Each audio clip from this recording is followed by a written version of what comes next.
तो जो हम लोग टॉपिक डिस्कस करने वाले हैं उसका नाम है लगून। लगून जो है एक शॉर्ट स्टोरी है और इसे लिखा था जोसेफ कॉनराड ने। ये जो पूरा शॉर्ट स्टोरी है इसे कंपोज किया गया था ईयर 1896 में और इसे पब्लिश किया गया था ईयर 1897 में और इसे पब्लिश किया गया था एक मैगज़ीन में जिसका नाम था कॉर्नहिल मैगज़ीन। तो ये जो पूरा लगून का सेटिंग है स्टोरी के अंदर, ये साउथ ईस्ट एशिया के रीजन में मलयान रीजन में है। जैसा कि आप ऊपर मैप में देख सकते हैं तो इस रीजन में इसका पूरा सेटिंग है।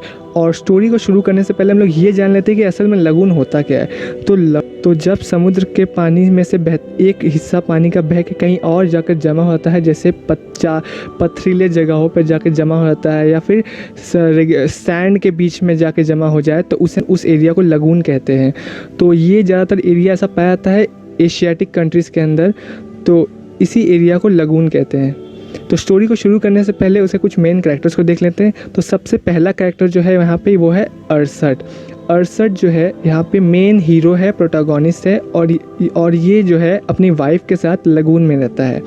और सेकंड कैरेक्टर जो है यहाँ पे वो है डायमेलन। डायमेलन जो है वो है अरसट की वाइफ। बात कर लेते हैं दूसरे कैरेक्टर की, तो उसके बाद आता है अरसट का भाई, अरसट्स ब्रदर। इसका नाम जो है स्टोरी में मेंशन नहीं किया गया है। उसके बाद फोर्थ कैरेक्टर आता है the white man. White man का नाम भी मेंशन नहीं किया हुआ है, पर इसे अरसट जो है टुआन कहकर बुलाता है। अब टुआन का मतलब होता है सर या फिर लॉर्ड। तो नेक्स्ट कैरेक्टर जो है यहाँ पे वो है राजा। तो राजा जो है यहाँ पे वो मलया का रूलर होता है। इसके बाद जो नेक्स्ट कैरेक्टर आता है वो उसका नाम है इंचिमिडा। ये राजा की वाइफ होती है और डायमेलन जो है अरसट की वाइफ वो पहले इसकी सर्वेंट हुआ करती थी, जिसे अब अरसट ने भगाकर इसे शादी कर लिया होता है। तो स्टोरी जो है वो कुछ इस तरह शुरू होता है कि एक वाइट मैन होता है, वो अपने क्रू मेंबर्स के साथ यानी मलयान क्रू मेंबर्स के साथ वो एक बोट में मलयान फॉरेस्ट को एक्सप्लोर कर रहा होता है। और तभी क्या होता है, रात होने लग जाता है और अंधेरा छाने लग जाता है। तो वाइट मैन जो है वो नाव चलाने वाले से कहता है कि अब अंधेरा हो रहा है, अब हमें कहीं रुकना चाहिए, और बोलता है कि आज रात को हम लोग अरसट के घर पे रुकेंगे। अरसट इसका एक पुराना फ्रेंड होता है वाइट मैन का, तो ये बोलता है कि आज हम लोग उसी के घर पे रुकेंगे। तो बाकी क्रू मेंबर्स बोलते हैं कि हमें लगून में नहीं जाना चाहिए, लगून में आत्मा और स्पिरिट्स का काफ़ी ज़्यादा प्रकोप होता है, तो वहाँ पे हम लोग को नहीं रुकना चाहिए। तो इससे वाइट मैन को कोई फ़र्क नहीं पड़ता, वो बोलता है हम लोग वहीं पे जाकर रुकेंगे। तो जो नाव चलाने वाला होता है वो लगून की तरफ नाव को मोड़ता है और अरसट के घर के पास पहुंचता है। तो जो बाकी क्रू मेंबर्स है उसका नाम बुलाते हैं, तो जब वो नहीं निकलता है तब ये वाइट मैन जो है एक रस्सी का सीढ़ी बना होता है, वो उस पर चढ़ के जाता है और तब अरसट बाहर निकल के आता है। तो जो क्रू मेंबर्स हैं उससे क्या करते हैं, वो बोलते हैं कि हम जो है बोट में ही रुकेंगे, और वाइट मैन को एक बास्केट में कुछ खाना दे देते हैं और एक ब्लैंकेट दे देते हैं और बोलते हैं कि हम यहाँ पर बोट में ही रुकेंगे। तो ये सब लेकर ऊपर चला जाता है अरसट के पास, और अरसट जो है इसे देखते ही बोलता है कि क्या तुम कुछ दवा लेके आए हो? तो वो बोलता है नहीं। तो वो अंदर जाता है और देखता है कि आखिर इसने ऐसा क्यों पूछा है। तो वो देखता है कि एक काउच पर उसकी वाइफ जो है डायमेलन वो लेटी हुई है और वो तप रही है बुखार से और उसका शरीर पूरा जल रहा है। और अरसट जो है ये उससे पूछता है क्या ये ज़िंदा रह पाएगी, क्या ये बचेगी? तो वाइट मैन जो है वो बोलता है कि मुझे डर है इस बात का कि ये शायद नहीं बच पाएगी।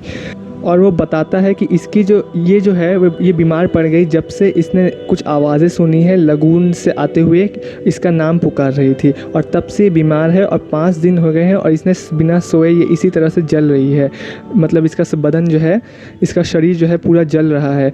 और वाइट मैन जो है उस रूम से बाहर निकल जाता है और वो देखता है कि अंधेरा होने वाला है, और वो अपना एक बास्केट निकालता है और उसमें से कुछ खाने लग जाता है, और फिर थोड़ी देर बाद कुछ लकड़ियाँ इकट्ठा करके वहाँ आग जलाता है ताकि उसके धुएं से वो मच्छर ना लगे।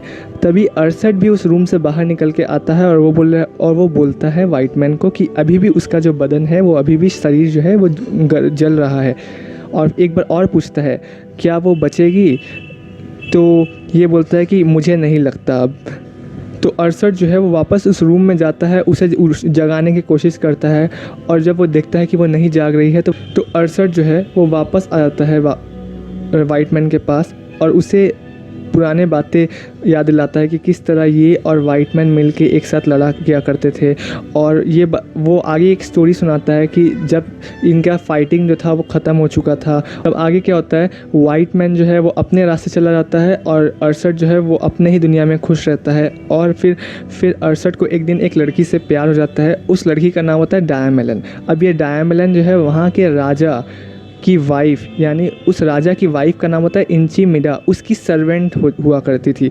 तो उससे इस अरसट को प्यार हो जाता है और ये जो है उसे हासिल करना चाहता है। तो ये और उसका भाई होता है एक, वो उसका भाई जो है, दोनों मिलकर एक प्लान बनाते हैं कि तुम्हारे लव को हम जीत के लाएंगे। और ये दोनों जो है कुछ पैकिंग सामान पैक करके कुछ खाने पीने का, रात को ये लोग निकलते हैं और ये लोग उसे वहाँ से भगा लेते हैं। और रात भर ये लोग जो है नाव चलाते हैं। और जब ये लोग एक ज़मीन पर, सुबह होने लग जाता है और जब ये लोग थोड़ी देर के लिए रुकते हैं एक ज़मीन पर थोड़ा सा रेस्ट कर लें, तभी थोड़ी देर बाद जो है राजा के आदमी लोग इसका पीछा करने लग जाते हैं और बहुत ज़्यादा तादाद में आते हैं। तो तब अरसट का भाई जो है इन्हें एक प्लान बताता है कि तुम लोग इस जंगल को पार करो और इस जंगल को पार करने के बाद तुम्हें वहाँ एक मछुआरे का घर दिखेगा, एक फ़िशरमैन का घर दिखेगा। उस फ़िशरमैन का बोट जो है वहाँ लेकर तुम लोग रुके रहो और मैं जो है अपने बंदूक से इनको मार कर आता हूँ और मैं काफ़ी तेज़ रनर हूँ, तो मैं पहुँच जाऊँगा टाइम पे और तब तक तुम मेरा वहाँ वेट करो। तो ये उसी तरह करता है अरसट। अब जिस तरह से इसके भाई ने उसे कहा होता है, ये जंगल पार करता है, उस फिशरमैन का बोट ले लेता है। पर जब ये अरसट का भाई इन लोगों से लड़ रहा होता है, तब इनकी तादाद इतनी ज़्यादा होती है कि अरसट का भाई अकेले लड़ नहीं पाता है। और अरसट देखता है कि उसके भाई के पीछे बहुत सारे लोग पड़े हुए हैं और अरसट का जो भाई है वो उसे पुकारता है, वो उसे तीन बार पुकारता है, पर वो पीछे मुड़कर एक बार भी नहीं देखता है। अरसट जो है वो पीछे मुड़कर देखता ही नहीं है अपने भाई को। वो चाहता है कि वो बस इस दुनिया से आज़ाद एक अलग दुनिया पे चला जाए जहाँ पे डेथ नाम का कोई चीज़ ना हो। वो बस इन सब से दूर जाकर डायमेलन के साथ शांति से रहना चाहता है। वो बस अपने दिल की शांति सुनना चाहता था और वो अपने भाई को एक बार भी देखता नहीं है और उसका भाई जो है चिल्लाता जाता है और फाइनली उसके भाई को उसके जो राजा के आदमी लोग हैं उसे मार देते हैं। और अरसट जो है वो नाव लेकर भाग जाता है और वो अपने भाई के लिए रुकता नहीं है और उसे अपने भाई को धोखा दे देता है वहाँ पे। इसके भाई ने इतना कुछ किया इसके लिए, पर इसने अपने भाई को ही धोखा दे दिया और ये इस लड़की के लिए वहाँ से भाग जाता है इसके साथ।